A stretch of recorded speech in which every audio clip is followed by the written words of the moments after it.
Sejam de novo bem-vindos. Os portugueses são os terceiros maiores consumidores de peixe do mundo, mas apesar dos 800 quilómetros de costa, o país importa a maior parte do peixe que consome. Portugal tem excelentes condições naturais para a produção de peixe e marisco, mas quem se aventura na criação de um projeto de aquacultura em Portugal enfrenta anos de entraves burocráticos. A grande reportagem SIC desta noite mostra-lhe como se produzem hoje os peixes e mariscos de viveiro e como o país desperdiça este enorme potencial.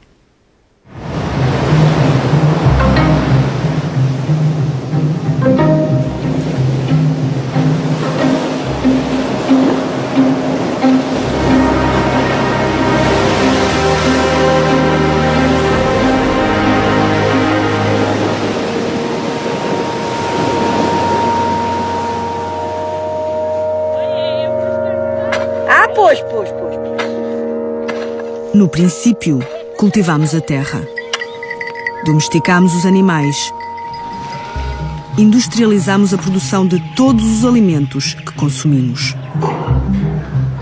com uma única exceção.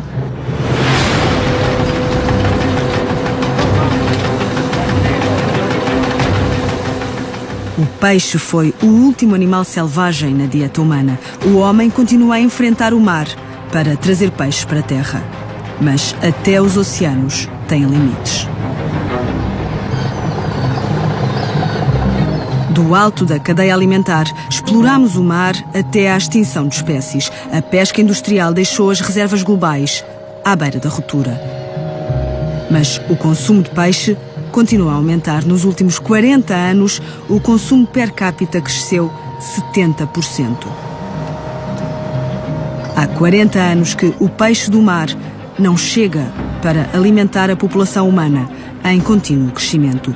Quase metade do peixe e marisco consumido hoje em todo o mundo já é produzido em aquacultura. E os números das Nações Unidas mostram que é preciso aumentar radicalmente a produção. A cada dia que passa, dependemos mais do cultivo dos peixes.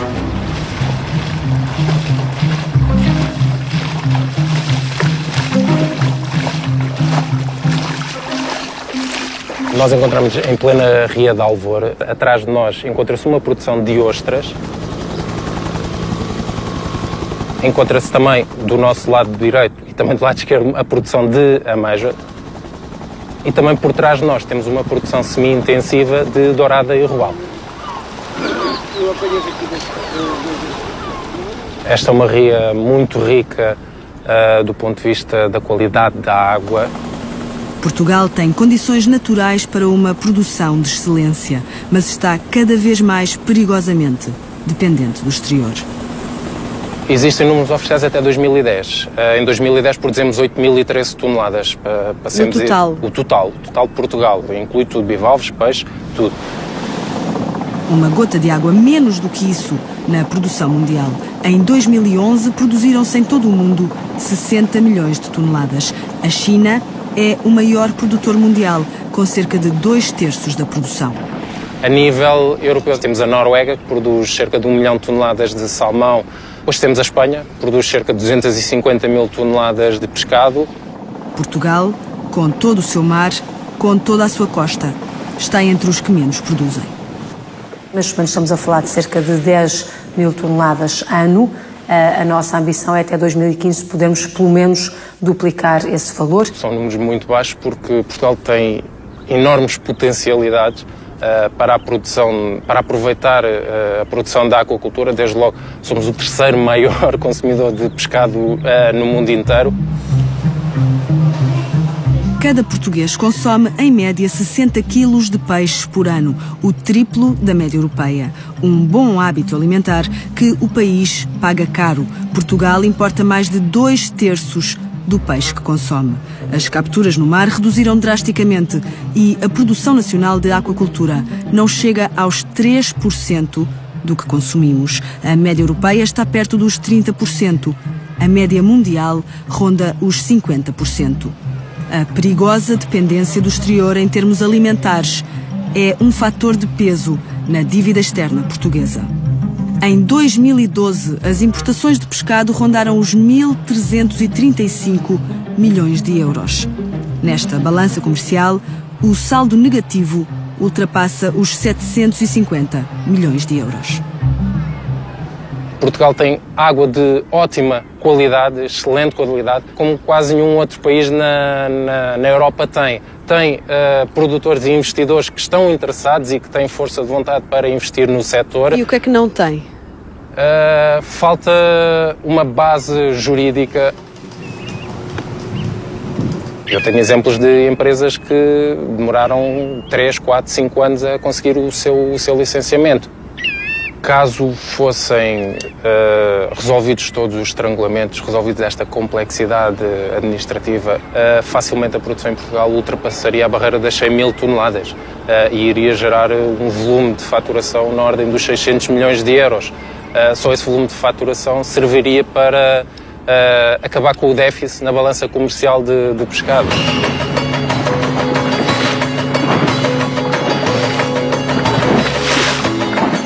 Veio acreditar que a aquicultura é o futuro das pescas, ou que o futuro de todo este setor passa pela aquicultura.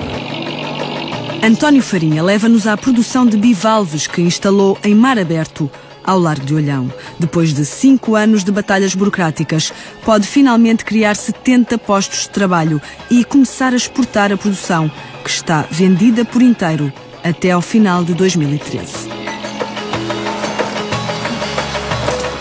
Temos muita procura. Mais tivéssemos, mais se vendia. As ostras de Rui Ferreira são muito apreciadas em França e tomara ele produzir mais, mas não consegue licença para aumentar o terreno de cultivo. Por isso, todos os anos recusa encomendas de toneladas.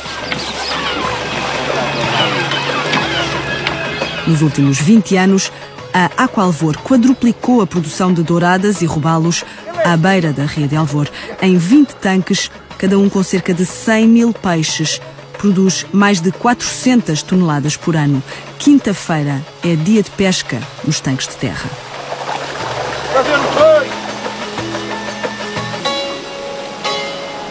Na única maternidade do país, é hora de distribuir ração na sala de desmame.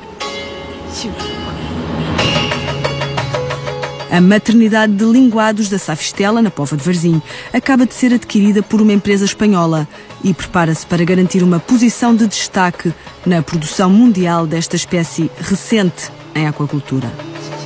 Maria Teresa Diniz foi a primeira no mundo a reproduzir linguados em cativeiro. A investigadora da Universidade do Algarve guia-nos entre o muito que já se sabe e o muito que está por descobrir sobre a produção industrial de peixes.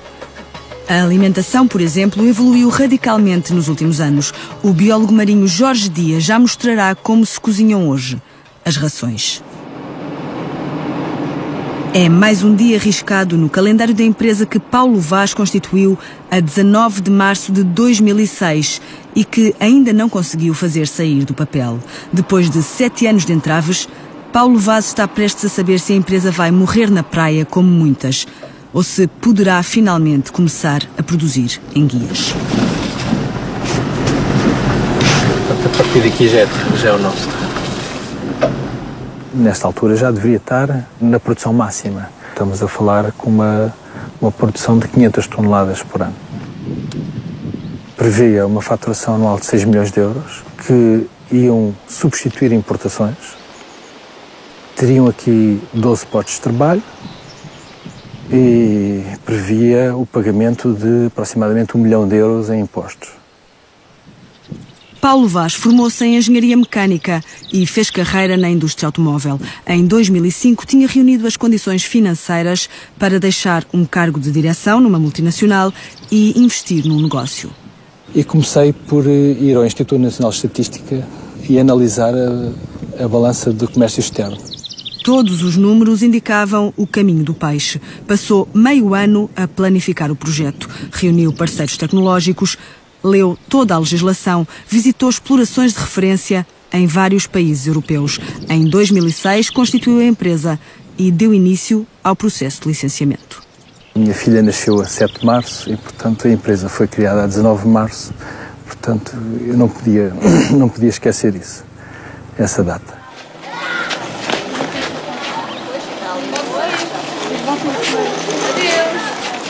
Até 2008 ou 2009 ainda fiz contas ao papel que gastei. Em ofícios, pareceres. Desisti de contar quando já ia nas 20 e tal resmas de papel. Estamos a falar de centenas de pareceres técnicos, jurídicos, de toda a espécie efetiva. Nós temos uma autêntica indústria do estudo e do parecer. Infelizmente, o parecer, a indústria do parecer e do estudo, não cria riqueza, apropria-se de riqueza. Com 1 ano, Matilde aprendeu a andar. Com 2, começou a falar. O licenciamento chegou em finais de 2008. A empresa pôde finalmente candidatar-se a financiamento do Promar. A dada altura, um dos nossos parceiros noruegueses perguntava quando é que haveria a decisão da candidatura, do financiamento, e eu dizia-lhe, enfim, na altura com alguma ingenuidade, olha, a lei diz que eles têm um prazo máximo de 50 dias, portanto, isto lá para dezembro tem que estar decidido. Mas a realidade é que passaram os 50 dias, passaram 100 dias, passaram 200, 300, 400, 500, 600, 700... Mas a licença ambiental é válida apenas por 2 anos. Portanto, a dada altura, nós fomos confrontados com esta situação. Ou iniciamos a obra, ou a licença caduca. Em tempos pessoais, eu tenho aqui investido 157 mil euros. Mas o resto dos acionistas, no seu total, têm aqui investidos 700 mil euros. Quando comecei isto, naturalmente, isto tem que ser uma decisão familiar. Tinha economias para subsistir 3 anos. Depois de ler toda a legislação, imaginei que em 2 anos poderia ter o projeto, o início do projeto. Portanto, ainda tinha 1 ano de folga. Bem, o que é certo é que passaram os 3 anos, 4, 5 e por aí fora. Tivemos que mudar de casa, tivemos que tirar os miúdos das escolas e pô-los em... Tivemos que reduzir todas as despesas possíveis e imagináveis. Eu penso por pouco, por muito pouco, não acabou com o casamento. É essencial valorizar o papel das empresas e do empreendedorismo que podem dinamizar as exportações e contribuir para a contenção do endividamento externo. O país conta com o seu espírito vencedor para competir na economia global. Enquanto esperava pela resposta do Promar, Paulo Vaz foi ouvindo os apelos ao empreendedorismo e à iniciativa dos empresários portugueses. A alternativa é a aquicultura. E as declarações sobre a urgência de investir na aquacultura. Eu diria, nos próximos 2, 3 anos, temos que apostar decisivamente na aquacultura. Nós hoje em Portugal temos pouco mais de 7 mil toneladas em aquacultura. Queremos triplicá-la até 2015. É extremamente difícil. É uma viagem muito turbulenta e com o mar muito cavado. Em 178 anos de existência, a Companhia de Pescarias do Algarve enfrentou muitos ventos e marés. Foi inaugurada no inverno de 1835. Nos 140 anos seguintes, explorou a pesca do atum ao largo da costa do Algarve. Até 1973, fomos a última empresa a calar uma armação de atum em Portugal e nesse ano, em 73, foi capturado um atum. Quando o atum se foi da costa algarvia, a empresa manteve-se à tona com a pesca do arrasto e com a pesca de cerco. Em 2007, a Companhia de Pescarias do Algarve fez as contas ao futuro do setor e aventurou-se na aquacultura. Bom dia. 3 anos depois do início do processo, no verão de 2010, António Farinha conseguiu finalmente instalar a primeira estrutura em mar aberto.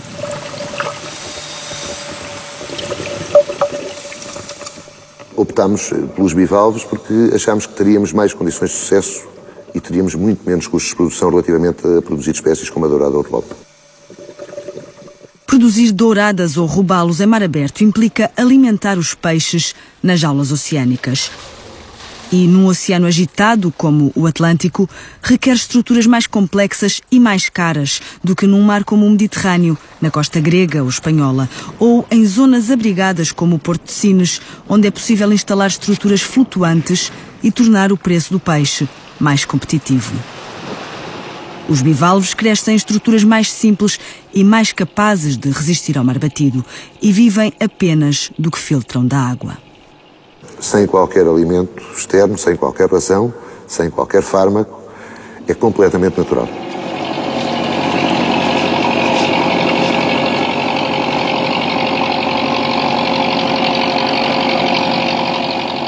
Nós temos a sorte de estar instalados aqui nesta costa do Algarve, que é uma maravilha, com uma água com uma qualidade fantástica. A quantidade de fitoplâncton permite um desenvolvimento rápido de todos os bivalves que nós lá colocamos.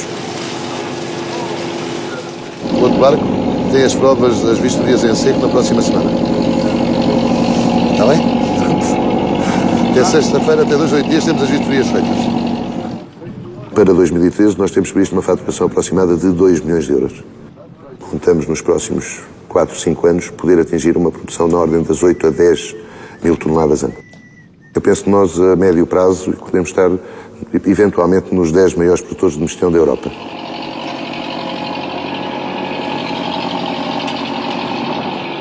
Nós vamos criar aproximadamente 60 a 70 postos de trabalho ainda este ano. A fábrica que permitirá processar e embalar mais de 40 toneladas de mexilhão por dia foi inaugurada a 17 de janeiro de 2011. Há 2 anos que deveria estar em elaboração. Foi uma perda incalculável. Estamos a falar de centenas de milhares de euros. E como é que se explica isto? Olha, uma série de problemas que aconteceram. O mais grave de todos eles foi a não ligação da rede de esgotos do IPTM à rede camarária. O terreno onde a fábrica está instalada pertence ao IPTM. O Instituto Portuário e dos Transportes Marítimos assinou o contrato de concessão em fevereiro de 2010, sem mencionar que a rede de esgotos não estava ligada à rede municipal. A fábrica ficou pronta, mas a Câmara fez depender o alvará da resolução do problema por parte do Instituto Portuário. A fábrica, os empregos, os contratos negociados, os 248 acionistas que desde 2007 António Farinha lutava por manter crentes no projeto, ficaram à espera. O IPTM demorou 17 meses a fazer a obra, período durante o qual não se coibiu de exigir à empresa de António Farinha o pagamento das taxas de concessão. As pessoas acabam por não ter capacidade, muitas vezes, financeira para poder aguentar até ao fim. Portanto, muitos vão à falência antes de iniciar a atividade. Posso dizer que nós, em 2 anos, investimos 14 milhões de euros no nosso grupo de empresas em mar aberto. Não temos qualquer seguro. Portanto, continuamos a assumir, nós, como promotores e empresários, o risco na totalidade. A banca não apoia, não considera este investimento todo como garantia para que possa financiar este projeto. A maior parte dos bancos, aquilo que me disseram é que tinham tido más experiências de peixe e, portanto, não era uma atividade económica onde apostassem. Ponto final. Acabámos por conseguir o financiamento bancário na Noruega. Veja lá até onde é que foi preciso ir para arranjar financiamento bancário. Nós tivemos que recorrer aos 248 acionistas que a companhia tem e foi-lhes exigida a todos eles, dos maiores aos mais pequenos, ao longo deste tempo todo, 4 aumentos de capital. Rui, falamos à noite. Bom trabalho. Tchau, Cajô. Tchau, Carlos. Ponderou desistir alguma vez a meio deste processo? Não. Acreditei até ao fim. Achei que não valia a pena morrer na praia, como se foi dizer-se, e tínhamos que lutar e tínhamos que acreditar que ia ser possível. Estas coisas, quando com tanta dificuldade, com tanta burocracia, com tantos grãos de areia nas engrenagens, quando chegamos ao fim e vimos o nosso projeto realizado, faz-nos sonhar e acreditar que vale a pena. Temos a sorte de ter este mar que nos abraça com uma qualidade impressionante. fizemos na Universidade do Algarve, um painel de provadores. Os nossos mexilhões foram escolhidos por 99% do painel como os de melhor qualidade, a competir com mexilhões da Nova Zelândia, do Chile e do mercado espanhol. A aquacultura offshore é uma grande oportunidade, também tem dificuldades no nosso país, temos águas muito batidas, mas, por exemplo, no Algarve há a possibilidade de crescer bastante neste domínio. Em algumas zonas da costa oeste também há essa possibilidade, elas estão identificadas, estamos a preparar licenciamentos muito ágeis para essas áreas, em que tudo está previamente preparado, em que nós dizemos aos investidores, estes talhões têm o custo X para uma concessão de X anos, pode fazer tudo isto aqui, já o impacto ambiental está visto, já a licença de atividade está concedida e, portanto, é só, no fundo, fazer o pagamento e começar a atividade. E estamos, neste momento, a concluir a Lei de Bases do Ordenamento do Espaço Marítimo. A Lei de Bases do Ordenamento do Espaço Marítimo é um instrumento estratégico para o desenvolvimento da economia do mar, assunto fulcral para a economia portuguesa. É a ferramenta com que o Governo pretende atrair e agilizar investimentos no mar, entre eles a aquacultura. A lei vai revolucionar os processos no mar, mas não abrange a maioria dos produtores nacionais, porque não inclui as explorações em terra, os disputados estuários, lagoas e orla costeira. Como estamos sempre junto a linhas de água, são sempre zonas muito apetecíveis para o turismo. E isso era essencial que essas zonas ficassem perfeitamente delimitadas. Começa logo pela situação em que compra o terreno e depois a gente logo lhe diz se pode construir ou não. Primeiro de tudo tem que adquirir o terreno e só depois é que pode entrar com o processo de licenciamento. Logo aí corre um risco de, eventualmente, o terreno não poder ser utilizado para a aquacultura.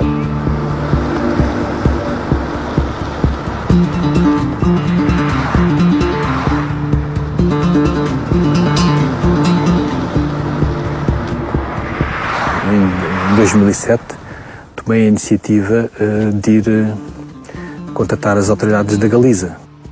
De facto, atuam como verdadeiros facilitadores do investimento. En Galicia, en este momento, estamos en una fase, puedo decir, final ya de la planificación espacial, tanto de la zona marítima como de la zona terrestre. Hoy podemos hablar de un término medio en la zona terrestre para hacer una granja de año y medio, 2 años. Pretendemos que eso se acorte mucho. Não decidimos ir para a Espanha e para a Galiza em particular, porque já tínhamos adquirido o terreno em Portugal. Obviamente que se eu naquela altura soubesse o que sei hoje, tinha deixado o terreno e já estava a produzir enguias, seguramente. E é com um sentimento de impotência muito grande que vejo estas dificuldades que são absolutamente castradoras. De tanto ouvir produtores portugueses falar do exemplo galego, o secretário-geral da Associação Portuguesa de Aquacultores quis conhecer as diferenças.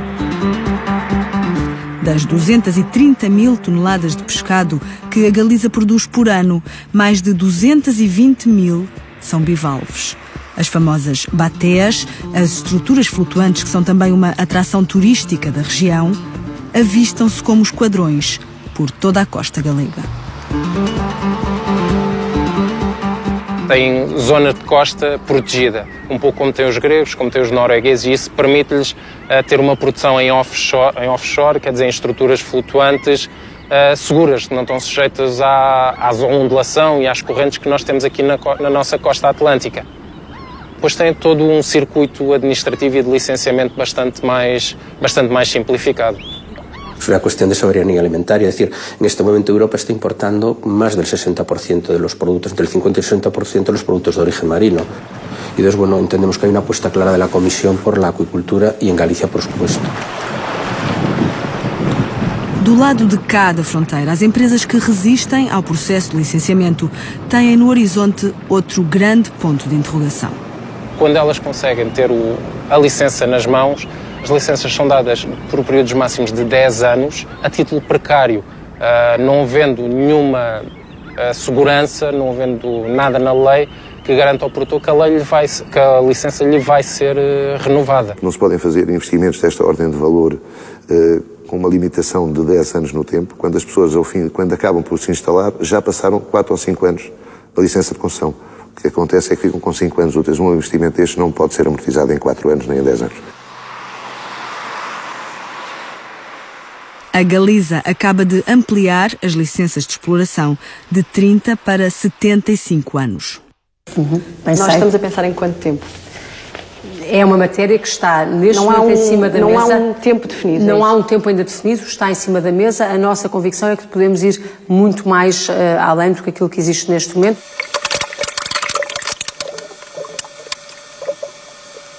As douradas e os robalos da Aqualvor vivem em regime semi-intensivo. São alimentados com ração e com alimento natural, as algas, minhocas e bivalves que vivem no fundo dos tanques de terra. A água é bombeada todos os dias da rede Alvor. Em cada tanque, com 3 a 4 metros de profundidade, crescem cerca de 100 mil peixes. Dos 20 tanques da Aqualvor, saem todos os anos mais de 400 toneladas de douradas e robalos para o mercado nacional. Haverá uma ideia que o peixe da aquacultura se faz no estande. Não, estes peixes terão entre 18 a 24 meses na primeira fase. O peixe de porção, não é? O peixe de 400 gramas. Quando vai para aquela dourada para fazer no forno, estamos a falar de 3, 4 anos. Isto nas nossas latitudes, não é? Há quem faça peixe mais rápido em água quente, mas o peixe de água quente não tem a qualidade do peixe de Portugal. A qualidade do peixe produzido em Portugal em aquacultura é boa? Não é boa, é excelente. Como o peixe cresce mais devagar, o músculo fica mais consistente. Luísa Valente dirige o Laboratório de Nutrição, Crescimento e Qualidade no Centro Interdisciplinar de Investigação Marinha e Ambiental do Porto. Maria Teresa Diniz lidera o Grupo de Investigação em Aquacultura da Universidade do Algarve. O que se tem que desmistificar é exatamente essa questão das pessoas terem medo.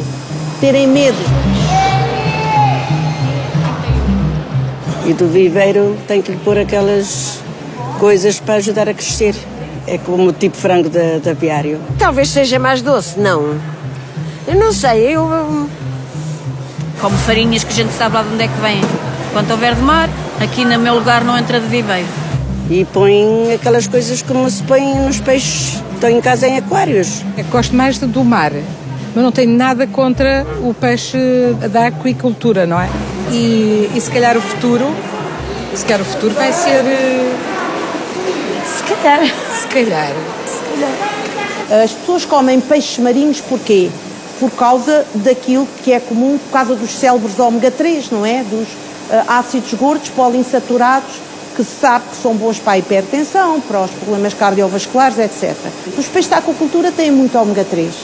São peixes mais gordos que o peixe do mar. Repare que estão confinados, não gastam muita energia no seu deslocamento. Portanto, têm mais ômega 3, por exemplo, que o peixe do mar. No caso da dourada, no caso do robalo. Têm mais. A DECO, em 2001, fez um estudo e veja os resultados. Os resultados foram positivos. Obviamente que sabemos que são peixes mais gordos, mas essa gordura acaba por ser uma gordura saudável. Normalmente o consumidor diz, o peixe capturado é melhor do que o peixe da aquicultura, ou é mais saboroso. Não é verdade. Nas provas cegas realizadas pela DECO, os resultados foram expressivos. 80% dos participantes preferiram as trutas de aquacultura às de rio. 60% preferiram o robalo de aquacultura ao robalo de mar. No caso da dourada, as opiniões dividiram-se. O pregado foi o único dos 4 peixes em prova em que os consumidores preferiram o selvagem. Isto é uma questão de hábitos. Alguém sabe o que é uma galinha selvagem? Já ninguém sabe. Todo o salmão que nós consumimos é da aquacultura e a maior parte das pessoas já nem sabe o que é uma dourada do mar. Porque a quantidade de peixe do mar é mínima. Vai haver lugar para as duas douradas, a dourada selvagem e a dourada da aquacultura. Porque se não houvesse a da aquacultura, muita gente jamais teria a oportunidade de vir a comer a dourada. Em 2008, a DECO voltou ao assunto, desta vez para perceber se o consumidor, muitas vezes incapaz de distinguir entre peixe do mar e de aquacultura, estava a ser enganado. E, por vezes, estava. Comprava peixe como sendo peixe capturado, que é um peixe que pode custar mais de o dobro relativamente ao seu congénere, mas não era bem assim. Era um peixe proveniente da aquicultura. Trago-vos aqui só alguns ingredientes, só para vocês também verem. A Separos foi criada em 2008 por 2 investigadores da Universidade do Algarve e foi um caso rápido de sucesso. Sediada em Loulé, trabalha sobretudo para o mercado internacional. Dedica-se ao desenvolvimento de novos produtos para a alimentação de peixes em cativeiro. Há 10, 15 anos era essencialmente farinhas de peixe. Com o aumento da produção mundial, a quantidade de peixe incluída nas rações tornou-se um problema. Os investigadores têm concentrado esforços em reduzir a dependência dos produtos marinhos. E começou-se a usar soja, produtos à base de trigo, de milho. E não corremos o risco de estar a alterar demasiado a dieta dos peixes? Os peixes toleram, dentro de determinados limites, a utilização dessas fontes vegetais sem nenhuma perda em termos de qualidade. Hoje em dia tenta-se misturar um número muito elevado de ingredientes de forma a nós conseguirmos fornecer ao consumidor um nível muito equilibrado e muito aceitável dos aminoácidos que nós precisamos também para a constituição do nosso organismo. Tem ervilhas, amido de ervilha, há a colza, outro ingrediente que é muito usado, o bagaço de girassol. É claro que podemos ter esta discussão ética de dar-lhes acesso a ingredientes que eles nunca na vida veriam. Mas é preciso não esquecer que não temos outra alternativa, ou seja, nós precisamos de produzir estes peixes para alimentar a população humana, temos é que encontrar uma maneira o mais equilibrada e o menos danosa possível para o ambiente. Ora, 205. Os peixes são extremamente sensíveis. Qualquer variação ambiental, eles respondem automaticamente. 195. Se nós fizermos aqui alguma asneira ambiental, somos os primeiros a sofrer com isso. São bioindicadores. Estamos a medir o crescimento do peixe em função da concentração de oxigênio que existe na água. Dos 23 funcionários da Aqualvor, 5 dedicam-se à investigação em nutrição e patologia. A incapacidade de lidar com as doenças dos peixes em cativeiro levou à falência muitos produtores nacionais. E nós, se não resolvêssemos esses problemas, a empresa simplesmente se afundava, como muitas outras se afundaram. Não houve ainda tempo para ganhar todo o conhecimento e todo o esforço de desenvolvimento, muitas vezes empírico, que já houve nos animais terrestres. No entanto, os peixes também ganharam muito por vir depois de todos os outros.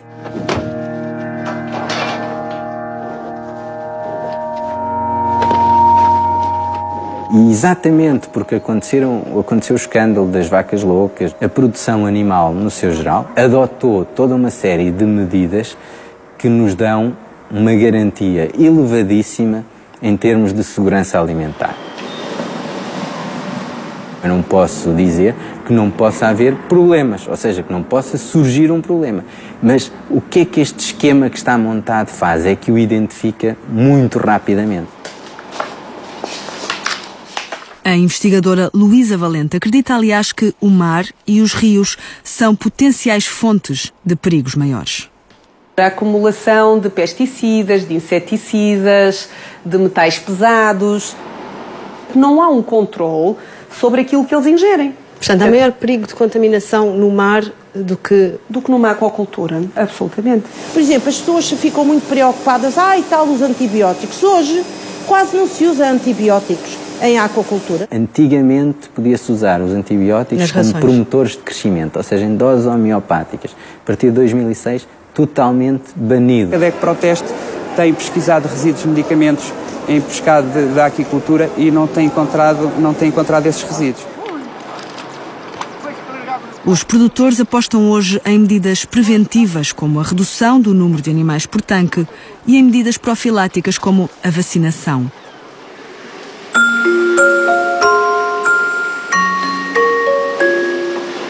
Na maternidade de linguados da Safistela, na Póvoa de Varzim, os peixes são vacinados por imersão, na altura em que saem da sala de desmame para a sala da pré-engorda.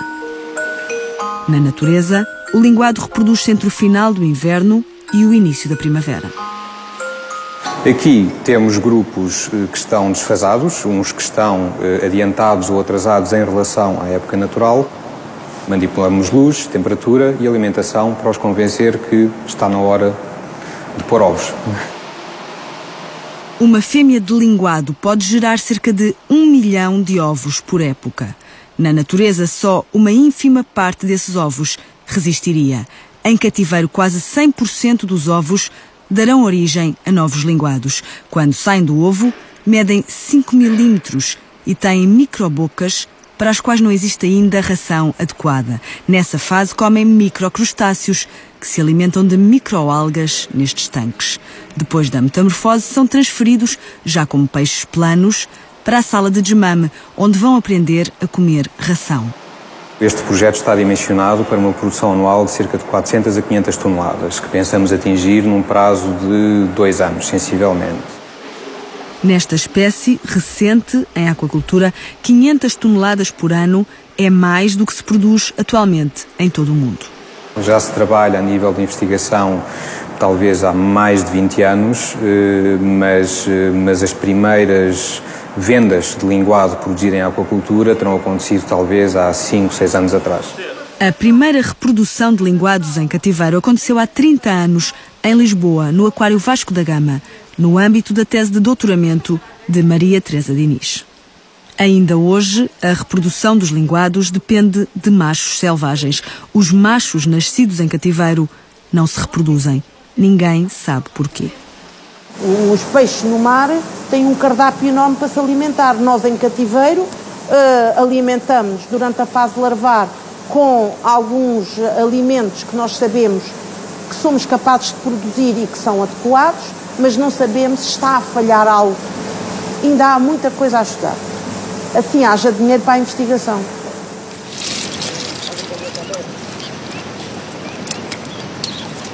As ostras que eram ter 6 milímetros, que eram coisinhas assim deste tamanho, que agora já estão. Sim.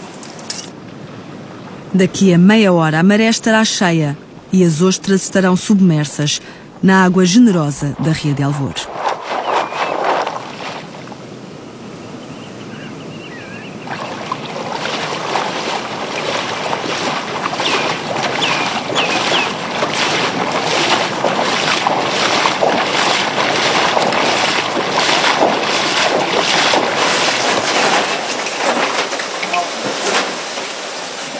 Rui Ferreira é um dos maiores produtores nacionais de ostras. Produz 200 toneladas por ano do único bivalve que tem o IVA a 23%. As ostras saem das mãos de Rui Ferreira a cerca de 3 euros o quilo. E depois ela nunca cresce toda por igual. Vem umas primeiro, depois temos que ir sempre escolhendo. Ao fim de 2 anos está toda fora. Está tudo vendido. Normalmente é isso. Em França tem 4 anos. É a diferença que a gente tem com aquele lá. Eu acho que temos ótimas condições, melhores do mundo, acho que com este clima, que elas gostam tanto deste solinho. 95% da produção é exportada para a França. Não fica no mercado nacional porque a depuradora mais próxima fica em Olhão, a 100 km de Lagos. Eu tenho que ir a Olhão, fazer 100 km, voltar. São 200 e no outro dia tem que ir buscar, portanto são 400 km para fazer. E é essa a razão porque manda toda a sua produção para fora? É muito mais fácil. Desde 2006 que Rui Ferreira tenta licenciar uma pequena depuradora nas proximidades da produção. Foi aprovado agora. Tínhamos os parceiros favoráveis, mas levou este tempo todo. Nós tínhamos já um pré-contrato assinado com o Grupo Intermarché, para começarmos a fornecer para eles. Cá para Portugal? Para Portugal, sim. Para cá. Só que levou tanto tempo, foram 6 anos, pronto, isso ficou tudo no caminho, não é? Todos os anos, Rui Ferreira desliga o telefone a lamentar-se. Todos os anos tem de recusar aos clientes franceses encomendas de toneladas porque não consegue licença para expandir a área de cultivo. As burocracias, se acabava de uma vez. Facilitava um bocadinho as coisas a quem quer trabalhar. E quer levar este país para a frente. Estamos à espera que abra um concurso para a atribuição de mais lotes na área piloto de produção agrícola da Armona. Estamos a esperar 1 ano e meio. O que aqui se vai fazer é para competir na economia global. Bons dias a todos, muito obrigado. Para competir com os melhores do mundo. É para vender nos mercados externos. A história do maior projeto de sempre de aquacultura em Portugal começa em janeiro de 2007 com a assinatura de um acordo entre o Governo e a empresa espanhola Pesca Nova. Um investimento de 140 milhões de euros, 200 postos de trabalho diretos, mais 600 indiretos. O maior viveiro de pregado do mundo, com uma produção anual de 7 mil toneladas, atira para o dobro o total da produção nacional de aquacultura.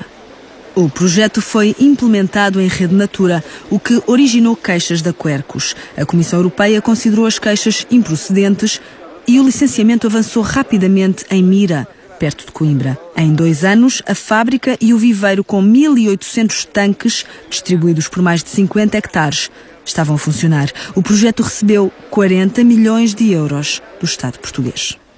Por um lado, fiquei contente por haver um investimento em Portugal. Mas, de alguma maneira, há de facto alguma frustração em ver esta falta de equidade no tratamento. A Aquinova recusou filmagens e entrevistas para esta reportagem. A 9 de janeiro anunciou em comunicado a suspensão do contrato de quase metade dos funcionários, por motivo de reajustamento da produção. 84 funcionários estão parados desde fevereiro, em regime de layoff, com a perspectiva de voltarem à empresa em junho.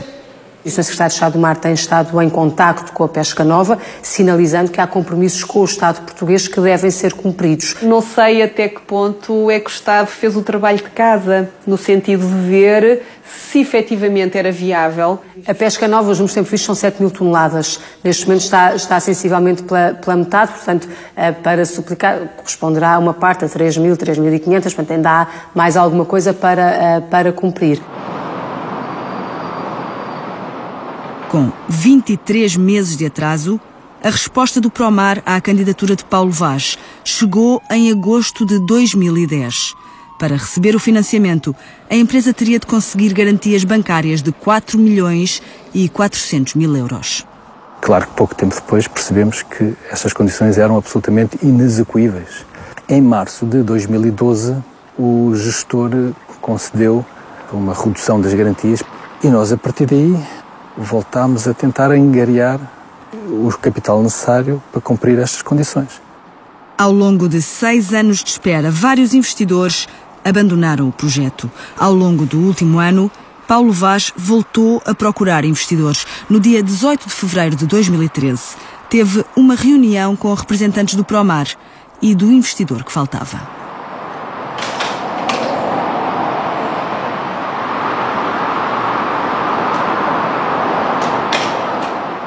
Pela primeira vez sentimos uma atitude de facilitamento do projeto. Está perto de um desfecho positivo. Está perto de um desfecho positivo. Nas próximas semanas, Paulo Vaz ficará a saber se pode retomar a construção interrompida em 2011 e se no outono já estará a produzir enguias que vão substituir importações. Os maiores importadores de enguias do país são atualmente acionistas da empresa. É um projeto condenado ao sucesso.